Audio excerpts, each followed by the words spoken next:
Oke, kita masuk materi yang ketiga ya. Ini tentang komputer secara hardware. Kalau kita perhatikan ya, materi ini mungkin akan banyak bersinggungan dengan bagaimana perilaku dari komputer, tapi bukan dari sisi level di atasnya, level yang paling bawah, yaitu hardware. Perhatikan pada gambar I4 ini. Kalau kita perhatikan ya, gambar ini sebenarnya menunjukkan struktur dari satu komputer itu bisa terhubung dengan komputer lain. Kalau kita melihat zaman sekarang, ini kebetulan bukunya lumayan lama ya. Kalau zaman sekarang ini membentuk sebuah jaringan yang barangkali tipenya LAN karena nggak ada router di sini. Ada firewall untuk jadi dinding pemisah dengan internet. Nah, kita bisa melihat ini beberapa server yang digunakan untuk melayani entitas di dalam. Ini komputer semua. Kenapa kita sebut komputer semua? Karena ini sebenarnya memang memenuhi dasar-dasar dari komputer. Meskipun di sini ada printer ya, di sana ada input, output, memori dan sebagainya sama. Seperti kemarin kita bilang tentang Von-Neumann. Nah, kalau ini kan per departemen ada sales, finance, marketing, kemudian order, fulfillment dan sebagainya yang kemudian nanti akan dilayani oleh server yang ada di sini. Oke, kita tidak membahas jauh ya, tetapi basic operation yang ada pada satu komputer itu kita bisa, ini basic operation ya, bukan komponen. Basic operation itu kita bisa kategorikan bermacam-macam seperti ini. Yang satu adalah input atau output, yang biasanya gabung jadi satu ya, input atau output ya. Kemudian basic arithmetic and logical unit, ini untuk perhitungan, calculation. Kemudian data transformation or translation, ini program compilation, foreign language translation, file updating. Kalau ini akan banyak berhubungan dengan fungsi-fungsi yang ada pada CU, control unit. Kemudian data sorting itu kan bagian dari olah data, searching for data match. Kemudian data storage and retrieval, ini penyimpanan, data movement dan sebagainya. Jadi ini basic computer operation-nya ada di sini. Kemudian ada bahasa pemrograman yang sifatnya dari basic sampai ke bahasa pemrograman yang dimengerti oleh manusia atau high level language. Ini tentu akan berhubungan, kalau kemarin kita sempat bilang ya bahwa program itu dijalankan oleh si CU, tapi fungsi-fungsi itu sebenarnya ada di arithmetic and logic unit. Ada input output, including file storage and retrieval, jadi menyimpan dan mengambil kembali gitu ya. Arithmetic and logical assignment statement, kemudian true false decision branching, if then else. Nanti kalau belajar tentang programming ini akan dipelajari lebih jauh. Kemudian loop, bagaimana program itu diputar. While do, dia akan dikerjakan terus sampai memenuhi syarat, atau repeat, diulang sampai, kemudian diulang berapa kali, kemudian go to dan sebagainya. Nah, ini adalah bahasa tingkat tinggi. Di bahasa tingkat rendahnya apa seperti itu? Enggak. Nanti ada assembler, kemudian di assembler itu dibuat dalam bahasa mesin, lalu mesin mengerti perintah itu, dan perpindahan dari satu code ke code yang lain itu dilakukan oleh control unit. Itu kira-kira. Nah, kalau kita bicara tentang personal computer, ya, personal computer itu dalam gambar ini sebenarnya terlihat peranti-peranti atau peripheral yang berhubungan dengan komputer sendiri. Tapi ingat sekali lagi, komputer itu kan sebenarnya basicnya ada di sini. Ada memori, memori ini RAM ya, bukan hard disk. Ada memori, kemudian ada CPU, CPU kemarin kan kita pecah jadi dua, ALU dan CU. Kemudian input, output, input sendiri, output sendiri, memori, CU, ALU 5 komponen menurut von Neumann. Itu di sini semua. Nah, kemudian yang berhubungan dengan komputer ini kita sebutnya peripheral. Ya, hard disk itu sebagai I/O, dia berada di luar dari sistem. Jadi ini I/O semua yang ada di sini. Hard disk atau solid state drive atau flash memory itu merupakan komponen luar yang dihubungkan dengan komputer melalui I/O interface. Jadi lapisan yang di sini kan I/O interface nya. Agar apa? Agar dia bisa diolah oleh CPU kemudian dimainkan atau dijalankan atau running di dalam memori. USB interface itu sebagai satu I/O, printer apalagi sebagai alat output, ini panahnya keluar ya. Keyboard arahnya masuk, kemudian data ini kan colokan untuk ke LAN atau ke WiFi gitu ya.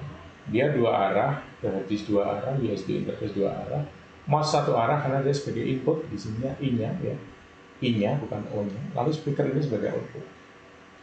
Kemudian video kamera itu sebagai input, monitor display itu sebagai output.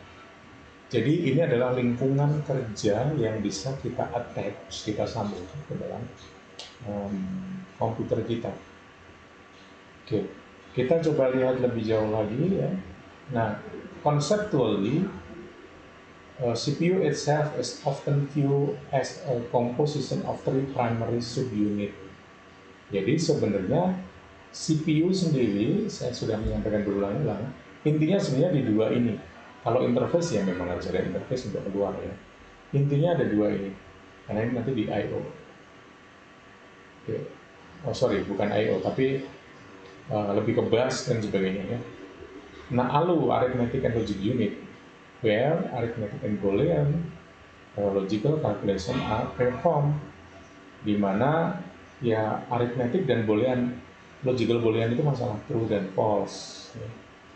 Itu di perform, dijalankan.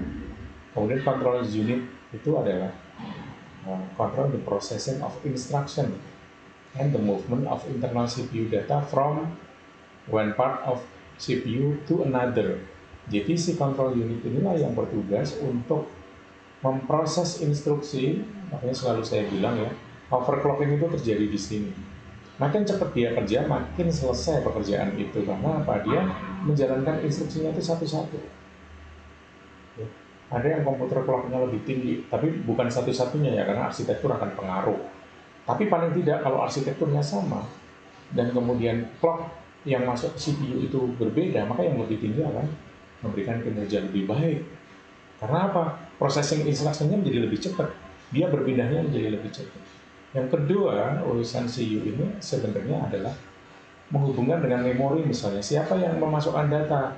Apakah olahan dari CPU itu dilempar ke memori atau dia mengambil dari memori untuk diolah?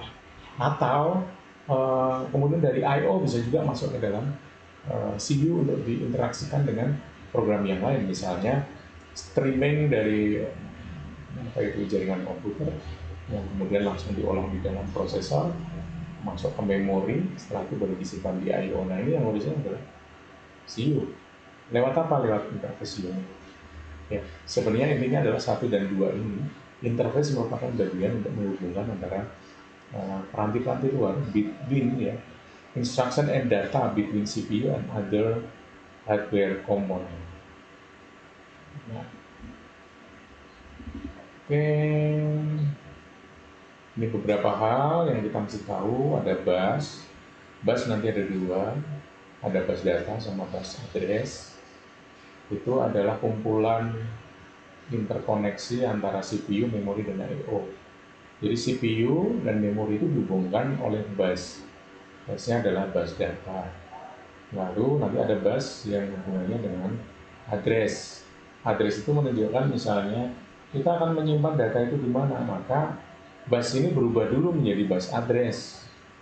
Oke, sudah tertunjuk addressnya, lalu datanya akan disimpan di situ. Maka bus itu berubah menjadi data. Bus itu tidak cuma satu, bus itu banyak. Kecuali kalau di dalam hard disk dia menggunakan SATA, serial ATA, datanya serial, tapi sebenarnya kita asumsinya tetap paralel. Oke, kemudian in other system, the I/O module are connected to the CPU through one or more scale processor known as a channel. Jadi sebenarnya ada juga yang I/O itu menggunakan channel. Misalnya nih, saya punya CPU 64 bit, kemudian saya bikin dia menjadi 2 channel 32 bit. Itu kumpulan ya, yang kemudian kita pisah-pisah secara modular, itu kita sebutnya sebagai channel. Makanya ada yang komputer itu harus pasang RAM-nya itu 2 karena dia menggunakan channel yang berbeda. Dia menggunakan 1 karena dia menggunakan channel cukup 1. The main memory of the non-primary storage. Nah, ini yang mesti kita bedakan dengan hard disk. Hard disk bukan memori. Hard disk adalah storage. Working storage or RAM or random access memory. Kita lihat di sini singkatannya ya. Random access memory. Hold program and data for access by CPU. Ini nanti kalau bicara tentang operating system ini di sininya yang bermain banyak. Yaitu adalah RAM-nya. Primary storage is made up of a large number of cells, each number are individually addressable. Nah, inilah kenapa dia ada addressnya, lalu kenapa dia sebagai storage itu ada datanya. Makanya bus tadi ada 2 bagian, yaitu bagian address dan bagian data. Okay? Itself hold a single binary. Jadi sebenarnya di dalam memori itu dia metrik penampung. Setiap penampung itu bit, ya 0101 bit. Setiap bit digabung 8 itu namanya byte. Setelah 8 bit itu digabung 2 kali itu disebut sebagai word. Jadi 16 bit itu adalah word. 4 bit namanya nibble, 8 bit namanya byte, lalu 16 bit namanya word. Ini kita lihat di sini ya, the smallest addressable size of the cell is most current computer is 8 bit, 8 bit. Artinya apa? Ini tadi kan dia bilang individually addresses, ya, each number, ya, banyak setiap kali. Jadi ada apa itu? Ada alamatnya setiap kali deretan itu, dan satuan terkecil yang bisa dialamati ya addressable size-nya pada komputer itu 8 bit atau dikenal sebagai byte of memory. Oke, kita karena sudah lebih dari 10 menit ini kita akhiri, nanti kita akan merekam lagi ya. Terima kasih.